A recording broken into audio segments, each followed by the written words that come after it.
Today I wanted to talk a little bit about my favorite type of spell.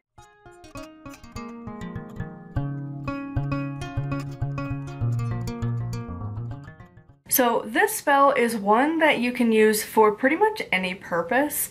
It's just kind of your basic candle spell of sorts, but it is one of my favorites because you can use it for anything.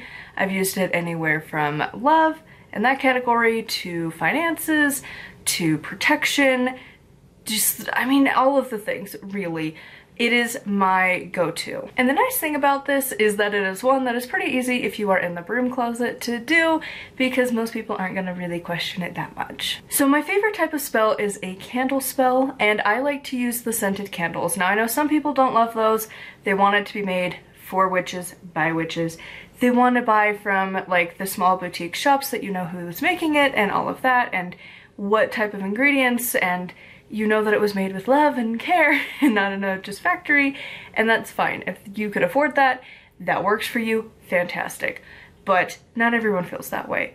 I am totally chill using store-bought candles. I love them. I like the scented candles. Not everyone likes them. I love them. I think it's great. Are they super cheesy? Yes. But when I have bought these candles, I find that sometimes I will find a scent or a color or even a name that matches my intention. You know, you go around like Valentine's Day, you can find red like cinnamon candles. That's really easy to find. Or let's say you're doing like a cleansing of your kitchen or your home, you could easily find a white vanilla scented candle. So for me, I like to find these candles that have a scent that matches, or again a name or whatever, that's going to match my spell intention. From there, I will magically cleanse it and then charge it with my particular intention. And then the nice thing about these is it's a long, ongoing spell. So for me as a writer, I will usually have one of these as part of my process for writing a book. And of course, it's a little more difficult with the kitty cat. Can you even see her? Probably not. She's this little black blob. But with her, I don't usually burn it in the room anymore because the dog stays on the floor. She gets into mischief. So I don't burn it like I would. Normally I would have a candle going on my like desk, but you could use it, you know, if you can. Cats are notorious for getting into things, so be careful with that. But in an ideal universe, I would be able to burn it when I am working, and since I'm currently not here most of the time, that's why we have so many bulk records right now, I can actually do that because there's no pets. So I can just burn my candle with my intention.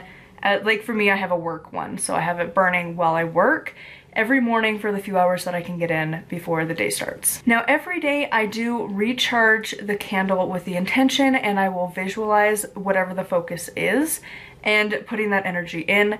If you're not sure how to do that, Inner Temple of Witchcraft has a few exercises that kind of build on each other to be able to do that, and it explains it very well and gives you all of the tools that you need to do that. So highly recommend it if you're not used to being able to like do that. But usually for my visualization, I will focus on whatever the task is that that candle is being used for. So if I was doing a love one, I might focus on me and my husband going on dates, hanging out, whatever.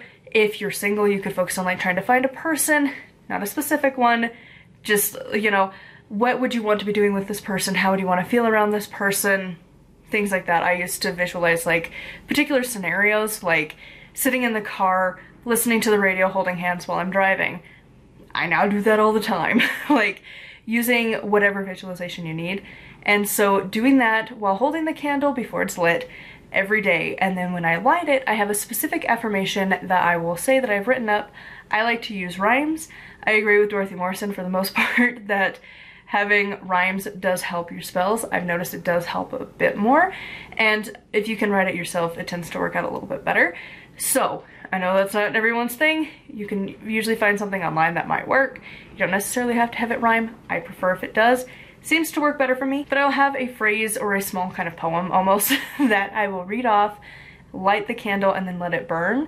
And you could visualize again and kind of pull that energy into the universe, so to speak, or let it burn, do its thing while you go do the task. Now that task could be anything from another visualization, or in my case, like I would go work for a little bit. You could also do another guided meditation, do some gratitude, like even future gratitude things of like, whatever you're trying to manifest, be like, I am so grateful for my spouse. I am so grateful that we had a wonderful wedding. I'm so grateful that we have 2 kids. I'm grateful that we have a house. Like, whatever it is you're manifesting, say it as if it's happened with some gratitude beads. I love those. You could also do an affirmation, again, putting it in the present tense that goes along with it.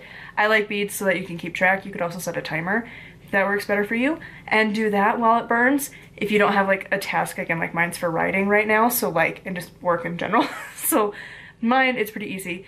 I sit down, do my typey types, edit, and then I snuff it out.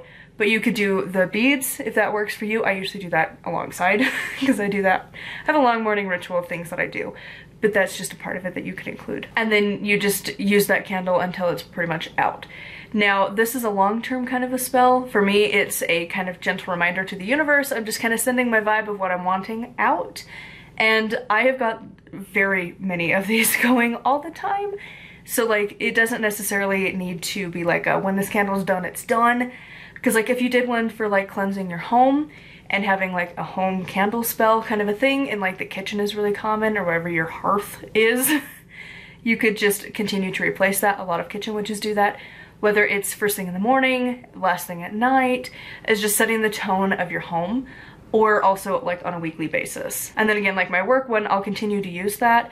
I kind of try and pace it per project, but of course that doesn't always happen. You know, if I'm sitting at the computer for a long time with like, you know, just sitting there going, I don't know what to write, I don't know what to do, like, it might burn out before I'm done with that project and I need another one, or I might finish it up before, and then before I would hit publish, I would make sure that candle burns out. So anyways, that is my like go-to. Again, I've used this for all different kinds. You could also use it to help in the grieving process, because like, again, there's like so many different ways that you could use this. These are just some, but I like it that it's just kind of a blank slate kind of a spell, and you just put in the intention that you're wanting into it. So anyways, I would love to know if you have a spell similar to this that you do, or if you've tried something like this at home, or if you're gonna try this one.